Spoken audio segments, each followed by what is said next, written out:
Bonjour Frédéric Ploquin, Bonjour. bienvenue sur le plateau de Télématin. Vous êtes l'auteur de nombreux livres, notamment celui-ci, votre dernier, Jackie Lemat, Le Parrain, le showbiz et les politiques. C'est édité chez Plomb. Vous êtes en effet un spécialiste du grand banditisme. On va s'intéresser à la fois à la double fusillade qui a eu lieu avant-hier dans le Vaucluse, mais aussi aux violences de plus en plus récurrentes à Marseille. On commence avec Cavaillon, donc où deux fusillades simultanées ont fait 2 morts dans la nuit de lundi à mardi. Le maire de Cavaillon parle de règlement de compte sur des points de trafic de deal. On s'attend à parler d'une ville comme Marseille, comme Saint-Ouen, sur ces guerres de territoire, sur ces guerres de points de deal. Là, Cavaillon, c'est surprenant?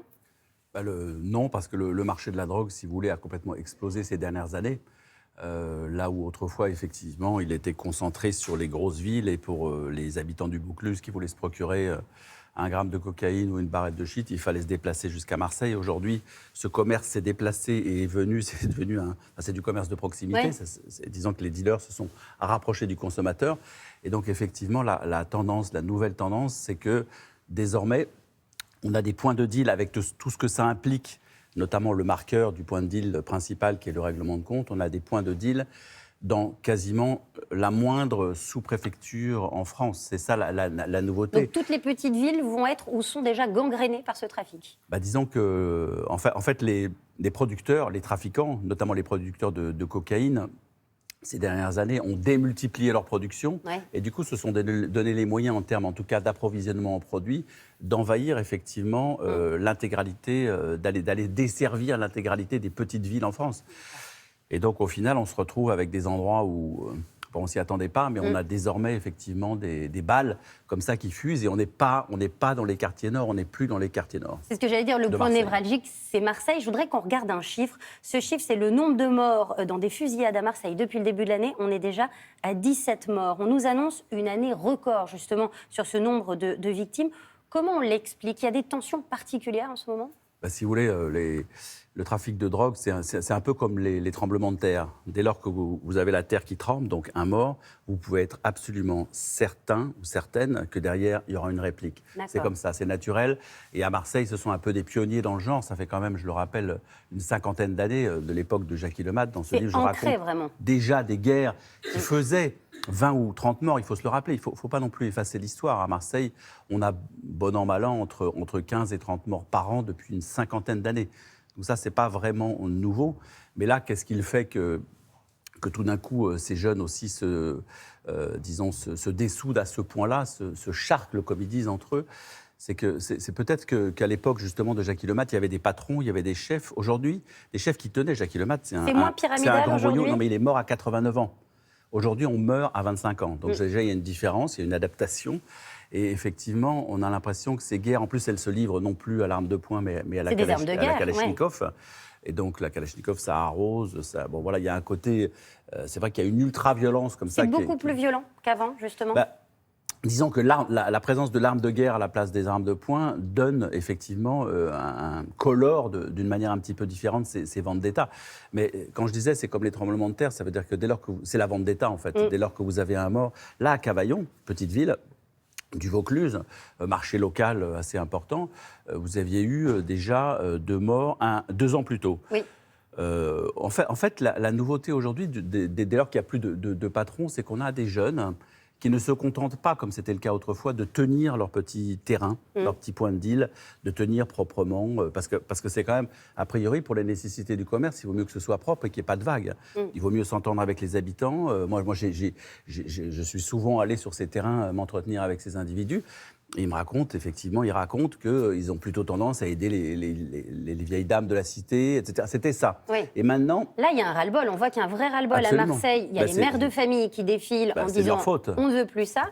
Il y a aussi les élus locaux qui râlent en disant « on n'a pas les effectifs policiers supplémentaires ». Est-ce que c'est ça le problème? En tout cas, ils ont raison, parce qu'effectivement, ils ne se comportent plus tout à fait correctement. Et maintenant, au lieu de se contenter du petit point de deal, celui qui gère un petit terrain, qui a 20-22 ans, il se dit...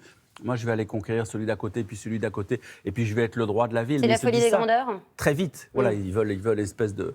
Donc, effectivement, la police derrière, je ne sais pas s'il manque en nombre de policiers. C'est vrai que la police derrière, elle doit faire des enquêtes. La population, les citoyens ont raison, ils demandent une réponse à court terme. Or, la police ne peut pas apporter réellement de réponse à court terme. Vous pouvez envoyer, comme on l'a fait à Marseille, une compagnie de CRS. Ça va peut-être rassurer un petit peu les gens. Vous dites qu'il faut faire du renseignement, c'est ça? Si vous voulez, le problème de la police, c'est que c'est de long terme. Et que si vous voulez faire une enquête pour démonter un point de deal, vous devez accumuler suffisamment de preuves. Vous ne pouvez pas arriver et balayer, comme ça peut se faire au Brésil, où la police arrive et éventuellement tire aussi, elle aussi, à l'arme à feu, élimine les dealers. On voit bien, d'ailleurs, ce n'est même pas une solution parce que ça repousse derrière. Mais là, on est en France. Et donc, il faut monter des dossiers, il faut faire du renseignement. Donc, il faut renforcer. C'est ça aussi la difficulté aujourd'hui, c'est renforcer la police judiciaire à Marseille, ça a été fait. Mais maintenant, le problème, c'est qu'il faut des moyens de ce type-là dans la moindre petite sous-préfecture. Et là, on n'est pas encore tout à fait dimensionné. Mais effectivement, il faut apporter cette réponse aux citoyens. Ne serait-ce que pour amener là, parce que dans ces quartiers, il n'y a pas que des trafiquants et des consommateurs qui vivent. Oui, c'est surtout les habitants qui subissent. 95% ou même plus des personnes qui habitent ces quartiers sont des gens qui n'ont strictement rien à se reprocher, qui vont travailler le matin et qui entendent les balles siffler, etc. Donc, effectivement, l'État se doit effectivement de faire quelque chose. Mais ça ne peut pas être une réponse, malheureusement pour les citoyens, du jour au lendemain. L'Office anti-stupéfiants dit qu'il y a plus de 1000 points de deal qui ont été démantelés en 2 ans. Ça veut dire quand même que ce combat, il avance? Effectivement, il y a des points qui sont marqués, il ne faut pas dire le contraire. Je veux dire, avant la création de l'Office des stupes, je le rappelle quand même, c'était il y a 2 ou 3 ans, je rappelle quand même que les forces de l'État en présence sur le terrain, gendarmes, douane, police, se chamaillaient comme des chiffonniers, se tiraient des balles dans les pieds et s'interdisaient de travailler ensemble, puisqu'en fait, le but, c'était chacun de faire son petit chiffre dans son coin.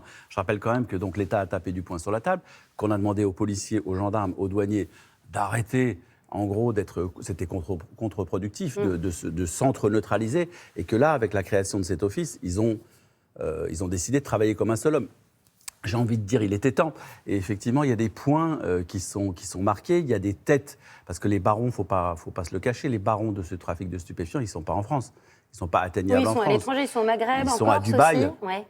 Ils sont à Dubaï, ils sont à Casablanca, ils sont ailleurs, ils sont loin parce qu'ils mettent des frontières et ils terrorisent à distance. Ce qui était bon. Donc effectivement, il y a eu un renforcement, il y a des têtes qui tombent. Le problème, c'est que tant qu'il y aura des consommateurs, je pense qu'il y aura des individus pour leur amener le produit, vu l'argent que ça ramène et vu comment la cocaïne a complètement dynamité ce marché. Merci beaucoup d'être venu nous voir, Frédéric Ploquin. Je rappelle donc le titre de votre dernier livre, Jackie Lemat, le parrain, le showbiz et les politiques. C'était plus calme, mais en même temps, oui et non. Il y avait quand même beaucoup de morts déjà à l'époque. Alors on va découvrir ça. Merci à vous. Merci.